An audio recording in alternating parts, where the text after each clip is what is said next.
লাবণী, সমাধানের পথটা একটু জটিল মনে হচ্ছে। কারণটা হচ্ছে এই ঘটনাটা হচ্ছে জাতীয় গ্রিডের একটা সমস্যা হচ্ছে, এবং সেটা হচ্ছে চট্টগ্রামের মহেশখালীতে, যার প্রভাব পড়ছে এই নারায়ণগঞ্জ সহ পার্শ্ববর্তী জেলা সহ অনেকগুলো জেলাতে, এবং যার ফলশ্রুতিতে নারায়ণগঞ্জের অনেকগুলো পাম্পই প্রায় বন্ধ। এর মধ্যে কিছু কিছু পাম্পে গ্যাস দেওয়া হচ্ছে, যেখানে বাইরের থেকে ঢাকার বিভিন্ন অঞ্চল, যাত্রাবাড়ি, সায়দাবাদ, বিভিন্ন জায়গা থেকেও ওইসব এলাকায় গ্যাস না থাকার কারণে এখানে নারায়ণগঞ্জের কয়েকটা পাম্প আছে মাত্র খোলা। এখানে গ্যাস নেওয়ার জন্য তারা আসছে।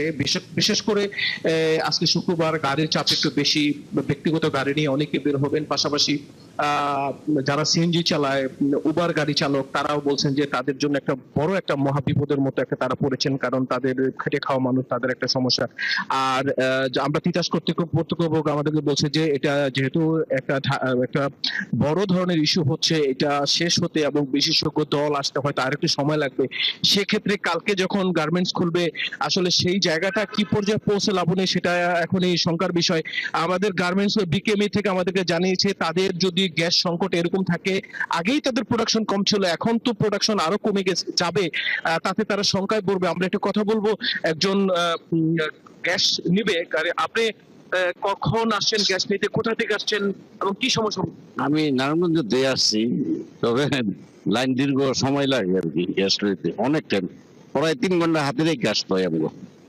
এক জায়গায় যদি কোনো জায়গায় যাইতে হয় 3 ঘন্টা হাতে রেখে আমাকে আসতে হয়, কারণ বলা যায় না তো, কোন সময় পাওয়া যায় গ্যাস, কোন সময় লাইনে গ্যাস থাকে না, আবার প্রেসার কম পাওয়া যায়।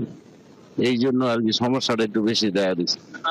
লাবণী, আমরা চেষ্টা করি আরো কয়েকজনের সাথে কথা বলতে। তবে যে বিষয়টা এখন বড় সমস্যা হয়ে দাঁড়িয়েছে, যে কয়েকজন সিএনজি যারা গ্রহীতা আছে, গ্রাহক গ্যাস নিতে আসছে, সিএনজি চালক, তারা আমাদেরকে বেশ সমস্যার কথা বলেছেন।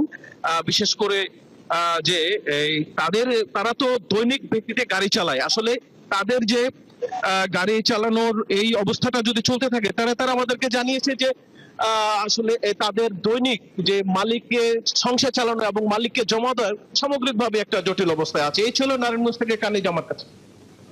হাবিবুর, ধন্যবাদ আমাদের সাথে যুক্ত থাকার জন্য। নিশ্চয়ই আমরা পরবর্তীতে আবার আপনার সাথে যুক্ত হওয়ার চেষ্টা করব এবং নারায়ণগঞ্জের তথ্য আপনার মাধ্যমে দর্শকদেরকে জানাবো।